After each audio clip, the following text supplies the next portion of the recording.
नमस्कार, मैं अमिता कोठारी एक बार फिर से आप सभी का स्वागत और अभिवादन करती हूँ मेरे इसी YouTube चैनल में, जहाँ मैं लेकर आती हूँ कहानी जो दिल छू जाए। जी हाँ, इस श्रृंखला के अंतर्गत आज जो मैं कहानी आपके सामने लेकर आई हूँ उसे मैंने खुद गुजराती की महान लेखिका कुंदनिका कापड़िया जी के रूपांतरित की हुई एक नवलकथा पे से प्रेरित होकर के लिखी है। आज की जो कहानी है इसका शीर्षक है भाई बहन का प्यार। जी हाँ, आज राखी के इस पवित्र त्यौहार पर भाई बहन के प्यार की एक अनूठी कहानी लेकर मैं आपके सामने हाजिर हुई हूँ। ये कहानी है लंदन में स्थित एक भारतीय संस्कारी परिवार की, जो इतने सालों से यूरोप में रहता है लेकिन फिर भी अपने भारतीय मूलभूत संस्कारों को नहीं भूला है। पति पत्नी अपने 2 बच्चों के साथ वहाँ कई सालों से रहते हैं, लेकिन फिर भी उन्होंने अपनी भारतीय परंपराओं को नहीं छोड़ा। अपार धनी के मालिक, अच्छा खासा बिजनेस और एक बहुत ही बड़ा आलीशान महल जैसा अपार्टमेंट। हंसी खुश अपने दोनों बच्चों के साथ ये दंपति वहाँ पे रहता है। एक रोज़ कार अकस्मात में पति पत्नी की मृत्यु हो जाती है। पीछे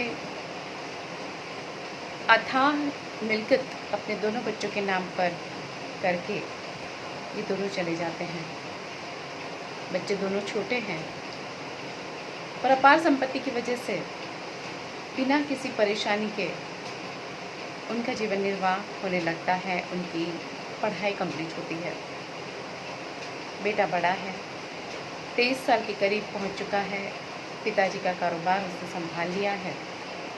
बहन छोटी 21 साल की, बस ग्रेजुएशन कंप्लीट ही किया है। ठीक एक मामूली से क्लर्क के साथ उसकी मुलाकात होती है और उसे अपना दिल दे बैठती है और दोनों शादी कर लेते हैं। चूँकि ये परिवार, मैंने कहा, वैसे बहुत ही संस्कारी और चुस्त था और बहुत ही शिस्त परस्त था। माता पिता ने अपने दिल में एक क्लोज बना के रखा था कि यदि ये भाई बहन में से कोई भी अपने से निम्न कक्षा के किसी से अगर शादी करता है तो उन्हें जायदाद से बेदखल कर दिया जाएगा। बहन ने भी ये प्रस्ताव, ये जो क्लोज था, उसको मंजूरी दी और शादी करके अपने पति के एक छोटे से 1 BHK के फ्लैट में रहने चली गई। वही फ्लैट जो उसके आलीशान अपार्टमेंट के ठीक सामने वाली एक सोसाइटी में पड़ता था। शुरू में तो सब कुछ ठीक रहा, पर रोज़ सुबह उठते ही वो अपने फ्लैट की खिड़की से भाई का आलीशान अपार्टमेंट देखती और सोचती कि शायद मेरा भी ऐसा अपार्टमेंट होता। शुरू में तो उसके पति ने उसका साथ दिया, पर दिन ब दिन उसकी भी पैसों की लालसा और लालच बढ़ती चली गई। वो ज़ोर करता रहा अपनी बीवी से कि वो जाकर के अपना हिस्सा मांगे।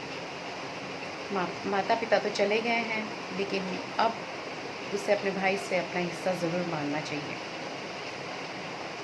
यहाँ भाई की भी शादी हो जाती है। अपनी ही कक्षा की, अपनी ही संपत्तिवान एक लड़की से उसकी शादी होती है। उनकी भी गृहस्थी अच्छी खासी चलने लगती है। भाई को एक बार अपनी बहन की हालत के बारे में पता चलता है, बहुत दुखी हो जाता है। चूँकि माता पिता की वसीयत को तो वो बदल नहीं सकता था, उसने खुद एक विल बनवाया और अपनी सारी जायदाद अपनी बहन के नाम पर कर दी। बहन को आलीशान महल भी सौगात में दे दिया। अब बहन बहनोई इस अपार्टमेंट में आके रहने लगे और भाई अपनी बीवी को लेकर वहाँ से चला गया। चूँकि पैसे वाले घर से आई थी उसकी बीवी, उसको ये एक नहीं सुहाई और भाभी ने मन ही मन ननद को कोसना शुरू कर दिया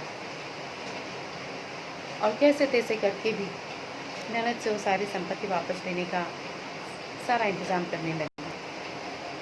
भाई की हालत दिन ब दिन बिगड़ती चली गई। बाहर पैसे कमाने के लिए पूरा दिन मेहनत करता था और घर पे आके बीवी की रोज़ की रकझक से वो दिन ब दिन दुबला पतला होता चला गया। उसकी हालत बहुत ख़राब होती चली गई। वो एक बीमारी से ग्रस्त हो गया।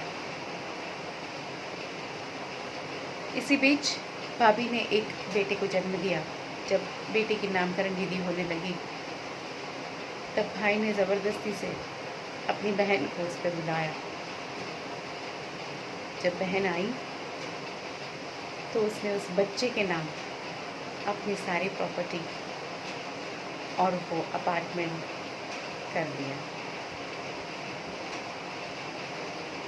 दुनिया भर की संपत्ति, मिलकत, चाहे कुछ भी हो, भाई और बहन के अटूट स्नेह को कभी भी टूटने नहीं देता।